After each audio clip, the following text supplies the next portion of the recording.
पाकिस्तानसोबत चर्चेचे पर्याय खुले ठेवायला हवेत, पूर्णपणे बंद करू नयेत. सरसंघचालक मोहन भागवतांकडून सरकारी वाहक दत्तात्रय होसबळे यांच्या वक्तव्याचं समर्थन. पाकिस्तानविषयी संघाचं केंद्र सरकारपेक्षा वेगळे धोरण नाही, तर मोहन भागवतांचं हे वक्तव्य. नितेश राणे नेहमी विरोधकांना पाकिस्तानी म्हणत असतात. आता नितेश राणे मोहन भागवतांना पाकिस्तानी म्हणणार का? मोहन भागवतांच्या विधानावर संजय राऊतांची टीका. श्रीनगरच्या स्तंभावर तिरंगा नसण्याचं कारण नेहरू होते. भाजपचे राज्यसभेचे खासदार अनिल बोंडेंचं हे वक्तव्य. पंतप्रधान मोदींमुळे श्रीनगरच्या स्तंभावर तिरंगा आहे. 370 कलम हटवण्याचं श्रेय मोदींनाच. अनिल बोंडेंचं विधान. जेव्हा गेलो तेव्हा तिरंगा ध्वज होता. तुम्ही पाहिलं असेल फेसबुकवर की त्या तिरंगा ध्वज नसण्याचं कारण पंडित जवाहरलाल नेहरू होते आणि आता तिरंगा ध्वज असण्याचं कारण प्रधानमंत्री नरेंद्र मोदी. तर उचलली जीभ आणि लावली टाळ्याला अशा प्रवृत्ती मोठ्या प्रमाणात वाढतायत. मोदींमुळे पृथ्वी गोल फिरते असंही म्हणणारे काही जण आहेत. हर्षवर्धन सपकाळांनी अनिल बोंडेंच्या वक्तव्याचा घेतला समाचार.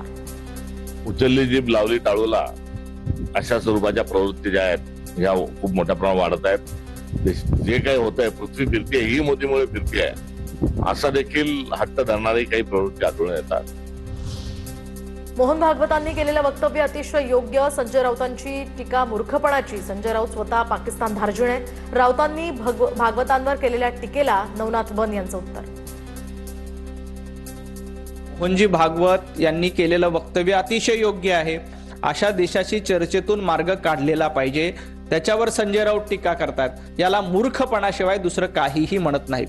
पण संजय राऊतांनी एक लक्षात ठेवलं पाहिजे की तुम्ही स्वतः पाकिस्तान धार्जिणे आहात. काँग्रेसच्या हर्षवर्धन सपकाळांची तक्रार करण्यासाठी मराठवाड्यातले काँग्रेस नेते दिल्लीमध्ये.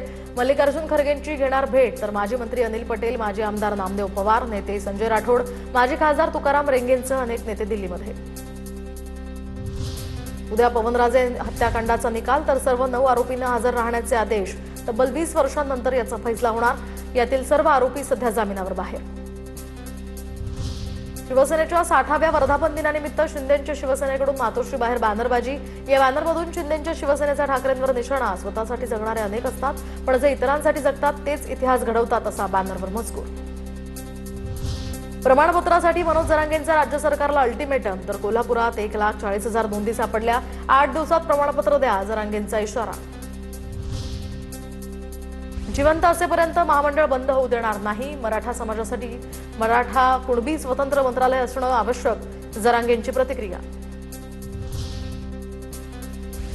घाटकोपर दादर गिरगावानंतर आता बोरिवलीमध्ये सुद्धा पांढऱ्या पट्ट्या. फुटपाथच आता पांढऱ्या रंगानं रंगवल्याचा प्रकार. बिट्टी इंटरनॅशनल स्कूल समोरील पट्टी न हटवल्यास तीव्र आंदोलनाचाही मनसेचा इशारा. माळशिरसच्या तांदुळवाडीमधील विहीर दुर्घटनेप्रकरणी आता सदोष मनुष्यवधाचा गुन्हा. मृतांच्या वारसांना 5 लाखांची शासकीय मदतही जाहीर. घटनास्थळी प्रांताधिकारी, आरटीओ आणि पोलीस प्रशासनाकडून तपासणी. पिकअप वाहन विहिरीत कोसळून 8 जणांचा मृत्यू झाला होता. हिंदी मालिका विश्वामध्ये नाव कमावणाऱ्या प्रसिद्ध मराठी अभिनेत्रीनं आयुष्य संपवलं. संचिता उगलेची गळफास घेऊन आत्महत्या. कारण अद्याप अस्पष्ट. विरार तालुक्यातल्या रेवदंडामध्ये शारीरिक संबंधांना नकार दिल्याच्या कारणावरून विवाहितेच्या घरात घुसून हल्ला. तर विवाहितेला मारहाण आणि विनयभंग. 6 जणांविरोधात गुन्हा दाखल. पतीलाही मारहाण केल्याचा आरोप.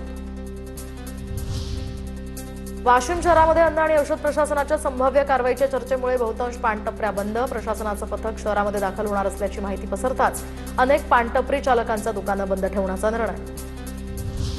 धाराशिवमध्ये खव्यानंतर आता दूध डेअरी दुधाची तपासणी. दरम्यान मराठवाडा डेअरीमधील दुग्धजन्य पदार्थांचे नमुने घेतलेत. त्यामुळे आता भेसळ करणाऱ्या दूध डेअरी चालकांचे धाबे दणाणले. आता बघूया देश विदेशातल्या टॉप 9 घडामोडी.